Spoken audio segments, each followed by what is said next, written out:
Ya, jadi ini sebetulnya masih banyak kekurangan Pak ya. Iya. Di antaranya ketika kita tag itu paling hanya banter sekitar 30 menit. Tapi memang perlu nih ada admin nanti seumpama memang kru ya. Seumpama memang nanti ada masalah bisa nanti dilanjutkan ya. Ya, Siap siap. bro? Masya Allah. Oke, kita langsung mulai saja. Siap. Bismillahirrahmanirrahim. Assalamualaikum warahmatullahi wabarakatuh. Waalaikumsalam warahmatullahi wabarakatuh. Masya Allah, teman-teman yang dirahmati oleh Allah Subhanahu Wa Taala, alhamdulillah berjumpa kembali dengan saya Willianto Ramadan di podcast kita ya, podcast Majelis Qohwah Purwakarta. Masya Allah. Di edisi kita kali ini, insya Allah topik kita ini di topik nyali ya. Nyali itu nanya ahli, begitu. Masya Allah. Alhamdulillah di tengah-tengah kita sudah ada ahli ya. Aduh, sebut ahli tinggi banget. Nggak apa-apa ya Pak Ade ya. Iya. Disebut ahli, Masya Allah. Jadi memang pembahasan kita kali ini ya, kita akan membahas seputar perburuhan ya, dunia perburuhan. Baik itu dari sisi ya banyaklah intinya seputar perburuhan baik di Indonesia ataukah lingkup lokal yaitu di Purwakarta itu sendiri. Alhamdulillah di tengah-tengah kita ini sudah ada Pak Ade Supiani ya. Beliau ini Ketua PUK SPAMK FSPMI PT Swiss ya. Betul nggak Pak? Ya, SIWS.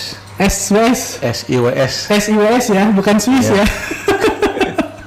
Nggak tahu ini umumnya ngasihnya Swiss ini.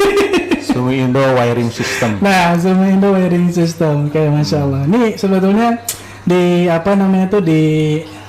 Sumi ya. Iya. Kebanyakan orang-orang manggilnya pabrik Sumi itu.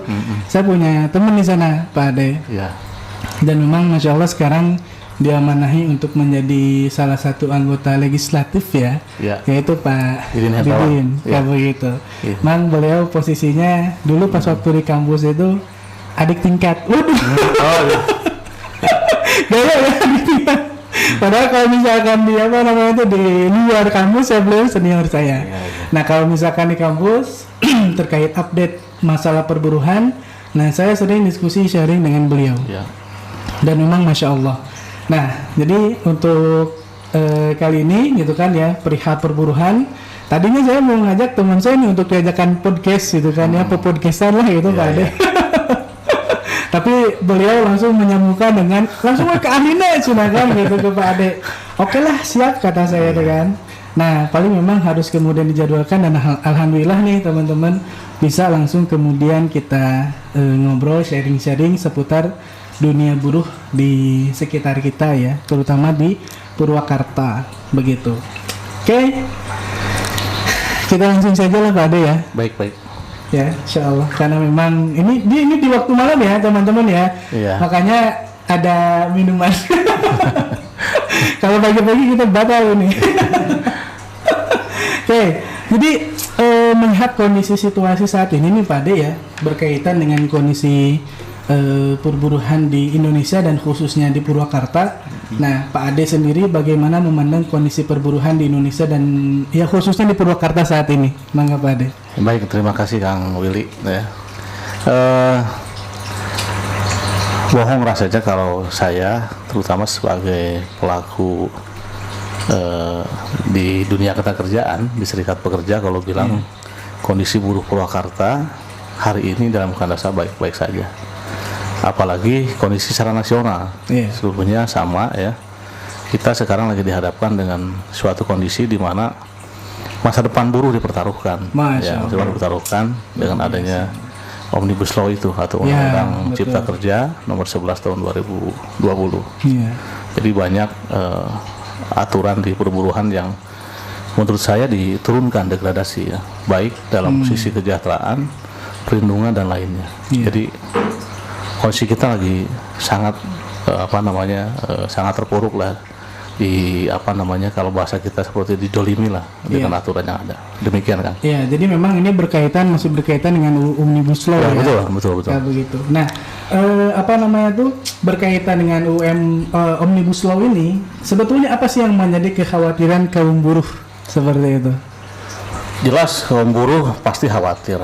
Apalagi setelah diputuskan atau disahkan Omnibus Law ini kan ditindaklanjuti dengan adanya peraturan pemerintah PP turunannya. Ada PP 34, 35, 36 sampai 37. Yang saya lebih nyorotin adalah PP 35 dan PP 36 ya, yang lebih terasa langsung hari ini. Kenapa kita khawatir? Karena di PP tersebut yang pertama mulai sekarang sistem kontrak itu bebas tanpa batas di semua lini. Terus masa kontraknya nggak diatur jangka panjangnya berapa, hanya diatur maksimal 5 tahun. Kalau dulu kan 2 kali kontrak ya, tidak boleh berpanjang, diangkat atau dijeda, baru boleh pembaharuan ya. Kalau sekarang mau kontrak 1 bulan, 2 bulan, 3 bulan, terus berulang-ulang, asal jangan sampai lewat 5 tahun diperbolehkan. Dimana yang namanya sistem kontrak itu atau PKWT sebut kita ya, jangka waktu tertentu itu kan mudah direkrut, mudah dibuang. Itu yang kita perjuangkan selama ini di Serikat Pekerja. Kan ada 4, salah satunya adalah tentang keamanan status kerja, sistem kerja karyawan tetap lah, atau perjanjian kerja waktu tertentu. Dengan adanya peraturan yang baru dalam Omnibus Law ini, justru peluang orang untuk menjadi karyawan tetap jadi susah. Ditambah lebih diperparah lagi di aturan yang baru ini, justru outsourcing yang dulu kita gembar-gemborkan atau kita lakukan perlawanan supaya tidak dilakukan di semua lini, sekarang diperbolehkan. Dari UU Omnibus Law itu ya. Bayangkan nanti teman-teman mahasiswa, adik-adik yang masih sekolah di SMA masuk ke pasar kerja, tetapi tidak bisa kenal dengan orang yang mempunyai perusahaannya, tetapi berhubungannya hanya dengan agen tenaga kerja, hanya dengan calon tenaga kerja. Kalau ada masalah apa-apa, dia saling lempar. Disitulah yang kita maksud kenapa perlindungan buruh itu tidak ada. Jadi kita berasa bahwasannya negara ini gak hadir untuk buruh di dalam keamanan atau dalam job security itu. Betul. Berikutnya, selain yang sistem kontrak ini, PHK jadi mudah. PHK jadi mudah, pesangonnya jadi murah. Sehingga memungkinkan ke depan ini perusahaan bisa lebih gampang, lebih sewenang-wenang. Kalau nggak suka sama orang ini bisa dibuang. Gampang dibuang dengan PHK, toh murah ini. Dulu pesangon itu bisa sampai 18 kali upah ditambah total misalkan sekitar 29 lah. 29 ke atas gitu kan, dengan penghargaan masa kerja ditambah pergantian hak 15%. Sekarang sedikit dapatnya ini, apalagi ada pasal-pasal yang justru udah ada diatur ketentuan di Omnibus Law, misalkan pesangon maksimal 9 bulan, terus penghargaan kerja juga maksimal 9 bulan. Ada pasal-pasal yang dibuat justru pesangonnya bisa 0,5 atau 0,75 kan di bawahnya undang-undang PP ini. Betul. Nah, sehingga ini yang nanti ini justru kita khawatir perusahaan itu sekarang orang-orang banyak tetap dibuang aja dengan alasan efisiensi, dengan alasan yang lain, misalkan apa saja, di PHK diganti oleh karyawan tetap, kontrak kontrak. Betul. Yang tadi udah saya terangkan, resiko karyawan kontrak itu gampang direkrut, gampang dibuang. Itu. Itu belum lagi tentang upah, tentang upah. Hari ini di Omnibus Law ini dengan PP turunannya nomor 36 udah jelas-jelas UMSK dihilangkan. Ditambah yang ditetapkan oleh pemerintah itu hanya UMP dan UMK juga bersyarat. Syaratnya juga banyak. Udah saya baca. Kalau diterangkan di sini agak panjang. Tetapi intinya bagaimana upah itu ditekan. Nah, sehingga saya khawatir nanti generasi yang berikutnya itu masuk ke situasi di mana masuk dunia kerja itu yang lulusan sekolah baik SMA atau yang dari kuliahan ini atau teman-teman sarjana misalkan, masuk ke dunia kerja sistem kontrak melalui outsourcing, upahnya upah murah. Sementara saya sekarang misalkan udah punya anak yang insya Allah mungkin beberapa tahun lagi akan masuk dunia kerja atau pasar kerja. menyekolahkan anak kan nggak begitu mudah untuk seorang saya seperti buruh, butuh biaya yang besar. Mungkin orang lain juga yang bukan buruh pun sama butuh biaya besar. Kita mau menyekolahkan anak bertahun-tahun biaya besar, tapi nanti masuk dunia kerja yang tanpa perlindungan, yang perlindungannya kurang, sangat kurang sekali. Baik dari job security-nya, begitupun juga dari income security-nya. Salah satunya itulah di antaranya. Kalau terangan kita kan panjang, takutnya nggak cukup 30 menitnya. Jadi memang intinya dengan adanya UU Cilaka ya. Rame di Spanduk itu namanya UU Cilaka, memang betul-betul memberangus lah ya hak buruh seperti itu. Dan memang ini tadi menyinggung-nyinggung berkaitan dengan pemerintah tidak ada di dalamnya, itu memang menunjukkan bahwa jadi kayak yang abai begitu ya pemerintah itu. Nah, tapi memang dengan kondisi saat ini gitu kan ya, buruh apalagi dengan kondisi di tengah-tengah Covid seperti ini ya, ini sudah tepat nggak kira-kira jatuh lalu kemudian ke timah tengah Pak Ade? Nyemplung lagi. Nah, jadi memang betul antisipasinya kita sebagai teman-teman buruh memang harus kemudian menyuarakan. Apalagi kan memang di sistem kapitalis saat ini gitu kan ya, melihat kondisi tadi yang disampaikan, gampang direkrut, gampang kemudian dibuang, karena posisinya begini. Bagi saya, misalkan saya seorang kapitalis gitu kan ya, tinggal ngelihat ke jendela aja, tuh lihat tuh orang-orang yang mau kerja banyak gitu kan ya, gampang. Betul. Makanya memang di sini kalau saya bilang sih zolim ya, sistem yang seperti ini zolim, seperti itu. Nah, maka mungkin ada yang mau disampaikan lagi Pak Ade? Sekali lagi, undang-undang ini sangat luar biasa. Ke depan pasti buruh akan lebih sengsara, dan yang paling jelas tidak ada perlindungannya tidak maksimal. Ini yang perlu saya sampaikan dalam kesempatan yang baik ini. Selama ini isu ini sepertinya hanya isu buruh saja. Padahal mohon maaf, jangan teman-teman dari mahasiswa. Anda jadi mahasiswa cuma 4 tahun atau 5 tahun lah misalnya. 5 tahun. Setelah 5 tahun masuk dunia kerja loh. Kalau kita abai, kalau misalnya kita abai, semua abai ya. Nanti kita akan masuk ke zona yang saya sampaikan tadi. Situasi di mana masuk ke dunia ketenagakerjaan di mana dengan sistem kerja yang tidak punya kepastian hukum, dengan sistem kontrak perpanjangan, outsourcing, upah murah, belum lagi perlindungan-perlindungan yang lain juga berkurang banyak. Sementara kalau apalagi ditambahin misalnya di PP 34, orang-orang luar negeri atau TKI dipermudah, gitu. Belum lagi jaminan sosialnya juga pasti banyak yang berubah, ya. Nah, oleh karenanya memang harapan kita justru tentang Omnibus Law ini tidak hanya sebatas tentang isu perlawanan kelompok buruh saja. Isu ini adalah kepentingan adik-adik yang masih sekolah, kepentingan adik-adik yang masih kuliah, juga kepentingan para orang tuanya. Betul. Karena orang tuanya pasti gak rela dong yang biayain bertahun-tahun nanti anaknya masuk dunia kerja yang tanpa kepastian dan upahnya murah. Betul. Kira-kira tambahannya sih itu saja. Nah, ini sebetulnya saya mengamati ya, ketika memang Omnibus Law ini disahkan malam-malam kalau nggak salah ya. Iya. Kadang malam-malam tengah malam. Ya biasa mainnya tengah-tengah malam terus nih. Nah, itu sebetulnya kan isu ini hangat Pak. Ya, sampai kemudian teman-teman mahasiswa pun turun gitu kan ke jalan. Bahkan bukan hanya teman-teman mahasiswa, teman-teman ormas-ormas yang lain pun turun, karena memang dampak dari Omnibus Law ini bukan hanya dirasakan oleh buruh, tapi memang dirasakan oleh semuanya begitu. Nah, tapi memang ada satu momen yang kemudian satu titik lah ya, setelah kemudian semuanya turun, itu sebetulnya momen-momen puncak ya Pak ya. Kalau misalkan dilanjutkan terus, ya apa ya, kalau bahasa saya mungkin bisa sampai terguling, terjungkal dan sebagainya. Bisa terjadi gitu kan ya, tapi kok bisa sampai redup gitu tuh? Memang dilihat di lapangan sepertinya masyarakat pada umumnya setengah putus asa, patah hati dengan apa yang disuarakan ini, seolah-olah nggak didengarkan oleh pemerintah. Hanya kelompok kita lah, kaum buruh yang masih konsisten sampai sekarang. Bahkan beberapa hari yang lalu kita udah masuk ke sidang gugatan judicial review yang tentang uji formil. Sebelumnya uji materi, uji formil. Nah, kita di SPMI bersama-sama dengan KSPI tentunya di konfederasinya dan KSPI Andigani masih sedang berjuang melakukan penolakan terhadap Omnibus Law Undang-Undang Nomor 11 Tahun 2020 Cipta Kerja ini melalui uji materi atau judicial review di Mahkamah Konstitusi baik formilnya juga material.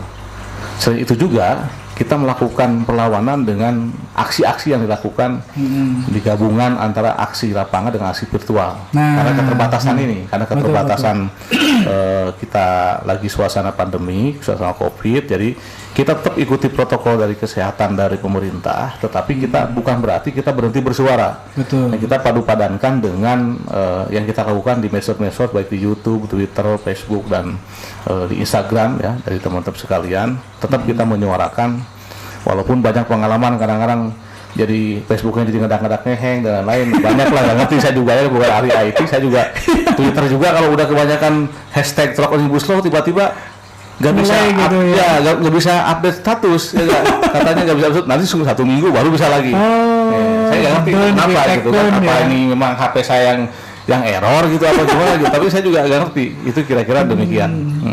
Betul, Masya Allah. Jadi memang ambil dulu ya. Oh iya. Ini memang harusnya baru sponsor kita Pak ya. Iya. Insya Allah. Jadi sebetulnya memang tadi ya ini sebetulnya celah sebetulnya Omnibus Law ini untuk kemudian memang ini sebetulnya bagian daripada kita masyarakat yang kemudian ingin menjadikan Indonesia itu lebih baik lah ya seperti itu, sehingga memang visi negara untuk kemudian mensejahterakan rakyatnya itu bisa tercapai. Makanya memang teman-teman buruh dan harapannya teman-teman dari mahasiswa dan yang lainnya pun ikut bergerak menolak Omnibus Law ini kan kayak begitu. Jadi memang sebetulnya kalau misalkan dilihat kan kondisi negara kita saat ini itu sedang tidak baik-baik saja ya. Ini masalah dari perburuhan, belum dari masalah dari yang lain sebagainya. Apalagi tadi pas kita ngobrol-ngobrol syahdu ya, sebelum kita mulai itu ada bahasa negara impor ketika memang posisinya sedang panen raya kan kayak begitu. Ya pokoknya kondisi saat ini memang kalau dibiarkan memang tidak akan selesai seperti itu. Nah, kita masuk langsung ke pertanyaan dasar lah Pak Ade ya. Menurut Pak Ade nih, apa yang kemudian terjadi saat ini, terutama yang dirasakan oleh teman-teman buruh, sebetulnya apa sih yang menjadi akar masalahnya? Menurut kami, akar permasalahannya adalah ini kan tentang kepedulian pemerintah negara terhadap masyarakatnya. Yang pertama itu kan. Nah, yang kedua tentang cara mengambil jalan. Yang disampaikan oleh pemerintah berkali-kali disampaikan tujuan Omnibus Law ini adalah untuk menarik investor untuk supaya ekonomi bergerak, pertumbuhan ekonomi meningkat. Betul. Ya. Omnibus Law ini lebih jelek, lebih buruk, lebih rendah, terutama di sisi upah dari PP 78 2015 yang pernah dibuat oleh pemerintahan ini juga. Iya. Dulu PP 78 ini adalah mendowngrade upah yang biasanya kita naik upah bisa di atas 20%, 30%, ditahan oleh PP 78 tahun 2015 hanya upah naik berdasarkan pertumbuhan ekonomi dan inflasi. Waktu itu kalau memang itu jalan yang benar dengan menahan upah buruh itu, harusnya 2015 dengan sampai 2019 misalkan kan 4 tahun itu harusnya investor itu benar-benar masuk kalau memang adalah sasaran menurunkan atau mendowngrade-kan kesejahteraan buruh ini jadi cara yang benar. Tetapi faktanya kan enggak. Permasalahan semakin menggunung, malahan investor juga agak naik signifikan. Gitu. Lapangan kerja pun yang dijanjikan katanya sekian puluh ribu lapangan kerja, kita lebih mendengar justru TKA asing yang banyak puluhan ribu ke negara Indonesia. Nah, terus sekarang pemerintah mengulangi hal yang sama. Dengan Omnibus Law ini, kesejahteraan buruh diturunkan. Upahnya ini sekarang UMK itu dengan UMK-nya bersyarat, UMP dan UMK itu rumusannya yang dulu udah dianggap rendah oleh kita yang menggunakan inflasi dengan pertumbuhan ekonomi, sekarang justru dipilih dari keduanya. Jadi dipilih antara keduanya, inflasi atau pertumbuhan ekonomi, mana yang paling besar. Misalkan pertumbuhan ekonomi cuma 5%, pertumbuhan inflasinya hanya 2%, yang dipakai berarti pengalihan 5%. Enggak 5 tambah 2 lagi jadi 7. Semakin kecil lagi upah buruh kan? Betul. Belum lagi ditambah lagi ada median upah yang rumusannya berdasarkan konsumsi rumah tangga per kapita dan lain-lainnya. Kita nggak paham, bahkan kemarin sempat kita ada diskusi dengan orang BPS dan datanya pun nggak ada di BPS. Rumusannya keluar, datanya BPS juga nggak punya. Terus mau bagaimana gitu kan upah kesejahteraan atau upah buruh ke depan? Sehingga memang sekali lagi ini menurut kita ini penyelesaian untuk pertumbuhan atau peningkatan ekonomi ini bukan cara yang baik. Pertumbuhan atau pertambahan investor yang kurang signifikan, bahkan bisa dibilang stagnan Indonesia itu. Kita pernah baca dan pernah mendengarkan diskusi ahli-ahli ekonomi senior lah ya, sejarah Amerika atau Pak Faisal Basri, sering kita ngikutin Twitternya juga. Permasalahan buruh itu nomor 11-an. Justru permasalahan utama di negeri ini yang menghambat investor masuk ini adalah yang pertama tentang korupsi di Indonesia. Nah, sementara beberapa waktu lalu justru kita semua, bahkan mahasiswa yang paling depan menolak yang undang-undang yang baru tentang KPK kan, yang benar-benar melemahkan. Bahkan sekarang ada berita terbaru paling hangat, justru penyidik KPK pakai rompi kuning, pakai rompi oranye kan? Betul nggak? Masalah utamanya nggak ditangani baik, sementara kalau ibarat kata di pelampiasannya mulai diburu aja, terus aja diburu, ditekan, diburu, tekan, ditekan, sehingga kita pesimis ke depan, ya nggak? Ekonomi membaik, kita pesimis ke depan, lapangan kerja juga akan bertambah dengan baik sesuai dengan digembar-gemborkan pemerintah. Sehingga permasalahannya soal itu. Yang kedua, permasalahannya memang mungkin sekarang ini pimpinan negara atau ini ideologinya udah beda mungkin. Ya enggak?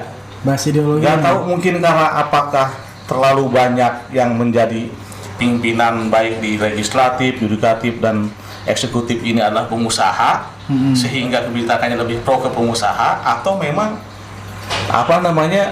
dia memang tidak begitu tidak begitu peduli terhadap masyarakat, terutama kita bicara tentang kepentingan buruh. Kira-kira sih demikian Kang Willy. Ya, Insya Allah luar biasa ya, itu yang menjadi akar permasalahannya ya. Jadi memang kalau misalkan saya baca dari bukunya Dwi Condro Triyono PhD ya, pembuat buku, pengarang buku ekonomi mazhab Hamfara ya, buku Hamfara itu Masya Allah, di situ dibahas berkaitan dengan sistem ekonomi sosialisme. Dan teorinya Kamak itu menyampaikan bahwa ada yang namanya upah besi ini Pak. Jadi upah besi itu, upah itu tidak bisa dinaikkan dan juga tidak bisa diturunkan. Maksudnya ketika memang diturunkan ini akan mengganggu salah satunya kesejahteraan dari buruh. Tapi kalau misalkan ketika dinaikkan ya ini emang sejalan dengan pertumbuhan bukan pertumbuhan ya, harga-harga bahan pokok seperti itu. Jadi memang bahasanya Kamak di buku tersebut itu upah base itu ya upah tidak bisa dinaikkan dan juga tidak bisa diturunkan. Nah ini tepat nggak itu bahasa seperti itu untuk kondisi saat ini Pak? Ya, realita di lapangan sekarang dulu kita bicara dulu kita sering bicara bahwasanya baik pemerintah pun pernah menyampaikan bahwasanya kesejahteraan nggak mungkin turun, nggak boleh turun. Kalimat itu bahkan pernah tertuang di beberapa aturan. Pokoknya ada aturan yang pernah saya baca yang menyatakan bahwa kesejahteraan pekerja ini nggak boleh menurun.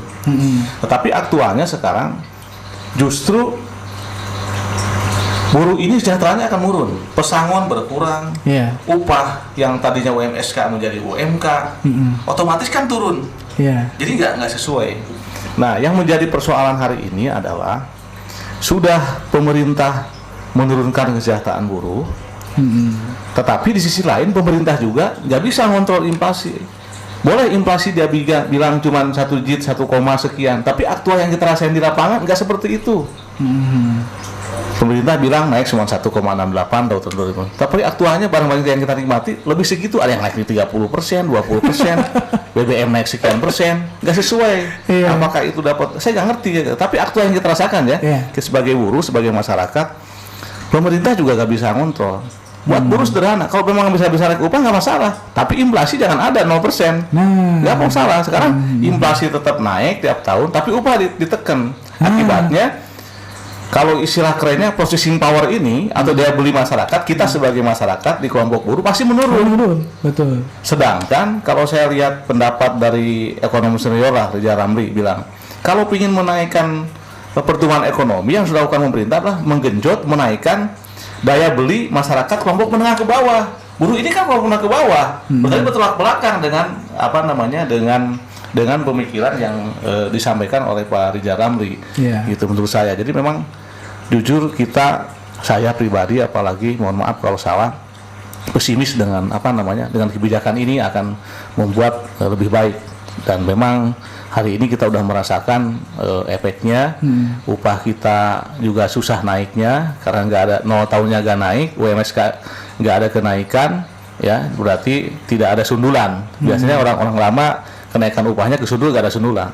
Naik upah hanya kisaran di bawah 5%, 1%, 2%, 3%. Ditambah lagi beberapa perusahaan sekarang sudah begitu ngotot mengajak pembaharuan PKB supaya menurunkan upah pesangon. Jumlah besaran kompensasi pesangon dan dan pasal-pasal yang mengatur tentang pemutusan hubungan kerja, sehingga ini yang menakutkan di awal saya sampaikan itu.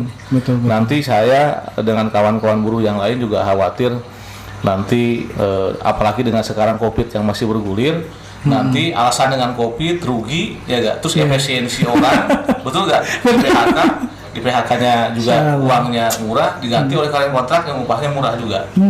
Betul. Itu yang kita khawatirkan. Iya. Insyaallah. Oke, break dulu Pak ya. Iya. Nunggu dulu durasinya habis. Pas ya? Pas. Nah, di ini aja ya langsung. Luar biasa. Lanjut. Oke. Nah, jadi kalau misalkan kondisinya seperti itu juga nih Pak Ade ya, menurut Bapak nih untuk solusi untuk solusi berkaitan dengan akar permasalahan yang tadi disampaikan itu apa? Kita kalau mengharapkan dari pemerintah rasanya hari ini udah berat ya? Berat, ya. Harapan satu-satunya, iya udah berat karena kita udah melakukan banyak hal. Harapan kita satu-satunya adalah semua lapisan masyarakat sadar tentang kondisi ini.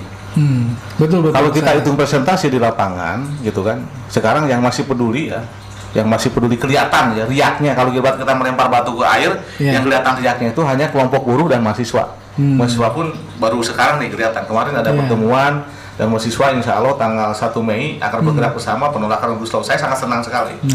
Justru harapan saya, isu ini tidak hanya sebatas di buruh dan mahasiswa. Kelompok-kelompok lain, karena yang saya paham, walaupun tidak paham seluruhnya, Omnibus Law ini juga membabat bagian-bagian lain tentang tanah adat, tentang lingkungan, tentang bahkan saya pernah mendengar juga dari beberapa legislatif, eksekutif juga keberatan dengan sistem perizinan tarik ke atas. Nanti orang daerah kebagian apa? Pemerintah daerah pun sebenarnya keberatan. Cuman karena dia mungkin takut dipecat, takut distribusi dari nasional ke daerahnya tersendat karena ancamannya begitu berkali-kali disampaikan oleh Menteri Dalam Negeri dan lain-lain gitu kan, sehingga memang nggak ada pilihan, pemerintah ya manut kan gitu. Tetapi pada dasarnya kalau kita mendalami, yang banyak pihak yang memang keberatan dan menolak undang-undang ini, sehingga harapan kita satu-satunya atau solusi satu-satunya ya kita semua harus berteriak kan, berteriak gak dilarang ya gak, ngomong dilarang. Yang dilarang itu kalau kita makar, kalau kita merusak. Kenapa kalau kita bersuara, siapa yang yang bisa disalahkan? Apa salahnya? Kan boleh, apalagi dengan demokrasi kan. Buruh, mahasiswa, ibu-ibu ya gak, mama gaul semua bersuara semua ya gak, tolak Omnibus Law gitu, terutama ya adik-adik mahasiswa dan adik-adik yang masih sekolah yang udah SMA ini harus sudah mulai paham tentang kondisi yang akan kita hadapi nanti setelah selesai sekolah, masuk pasca sekolah itu masuk kerja. Betul, saya sepakat tuh Pak Ade berkaitan dengan kesadaran bahwa undang-undang ini bermasalah dan memang kita harus teriak, dan seharusnya tidak dirasakan hanya oleh teman-teman buruh saja, seharusnya teman-teman yang lain baik itu dari ormas itu kan ya, lalu kemudian mahasiswa ikut turun bersama-sama seperti halnya waktu kemarin itu. Iya. Tapi memang posisinya nih ormas-ormas yang paling lantang gitu kan diberangus juga ini gimana nih? Iya, kalau pesan pimpinan kami ya, terutama dari KSPI, Bung Said Iqbal berkali-kali menyampaikan, kita sebagai umat Muslim nggak boleh putus asa. Betul. Dalam menyampaikan kebenaran, apalagi ini menyangkut kepentingan banyak orang. Betul. Kalau melihat kasat mata sepertinya ini diberangus, ini susah. Tetapi kita harus yakin kita masih punya Tuhan yang Maha Esa, Allah SWT, yang bisa menggerakkan hati orang, yang bisa melakukan apapun. Betul. Sehingga memang selain kita berjuang meneriakan tentang tuntutan kita supaya Undang-Undang Nomor 11 Tahun 2020 ini juga dibatalkan, dicabut, ya, kita juga ya jangan henti-henti ya mengangkat tangan kita kepada Allah SWT untuk supaya apa yang kita ikhtiarkan dengan doa kita juga dikabulkan oleh Yang Kuasa. Masya Allah, luar biasa. Betul ya, itu memang faktor menurut saya invisible hand yang sesungguhnya. Doa itu senjatanya kaum muslimin yang begitu sangat luar biasa. Nah, terakhir nih sekaligus kemudian bisa menjadi closing statement dari Pak Ade untuk kemudian menutup podcast edisi Nyali Nanya Ahli ya berkaitan dengan kondisi buruh saat ini. Harapan Pak Ade untuk kemudian teman-teman buruh khususnya yang umumnya di Indonesia dan khususnya di Purwakarta, karena insya Allah ini podcast bisa viral ini. Amin. Maka ya sekali lagi harapan kami yang pertama tentunya untuk kelompok buruh sendiri. Memang kalau presentasi belum bisa dibilang presentasi yang besar tentang kesadaran hari ini kita menghadapi apa. Hanya di beberapa kelompok buruh saja, ya, terutama di kelompok-kelompok yang perusahaan-perusahaan manufaktur yang besar, otomotif, yang kayak gitu. Kalau di serikat buruh yang paling dominan, mohon maaf kita bukan menyembuhkan diri, di KSPSI ya dan KSPI gitu kan. Sisanya mungkin banyak, bukan mungkin, masih banyak bagian-bagian buruh juga yang tidak peduli atau memang tidak paham. Harapan kita melalui podcast ini nanti ini bisa menyentuh semua lapisan buruh sehingga betul kita ini lagi menghadapi situasi yang sulit yang memang pilihannya hanya satu, bersuara, sampaikan keberatan kita terhadap pemerintah. Yang kedua, tadi sudah saya sampaikan juga, ini pesan terakhir juga. Ini bukan hanya tentang masalah buruh hari ini, tetapi ini masalah buruh ke depan. Kalau bicara buruh ke depan, ini kepentingannya tentang anak-anak kita yang masih sekolah, adik-adik kita yang masih di SMA, yang masih kuliah. Tentunya ini akan menjadi kepentingan seluruh orang tua yang punya anak. Sehingga orang tua juga jangan abe, ya kan? Semua yang merasakan oleh orang tua harusnya ikut terlibat juga, ya kan? Minimal daripada sekarang cuman tiktokan ya, lebih baik suarakan. Kami emak-emak ya dari dari kampung apa ya, menolak omnibus law. Sampaikan, karena ini menyangkut tentang masa depan anak-anak kita ya, termasuk saya jadi orang tua, makanya saya bersuara terus. Saya punya anak, saya bukan bicara tentang saya sendiri sekarang sebagai buruh, tapi saya punya anak-anak ke depan yang pasti akan masuk dunia kerja. Sekali lagi saya mengajak seluruh lapisan masyarakat, baik para tokoh atau kelompok mahasiswa, kelompok masyarakat yang lainnya, tokoh agama, LSM atau ormas-ormas yang lainnya. Yuk kita sama-sama kita melakukan penolakan tentang Omnibus Law ini.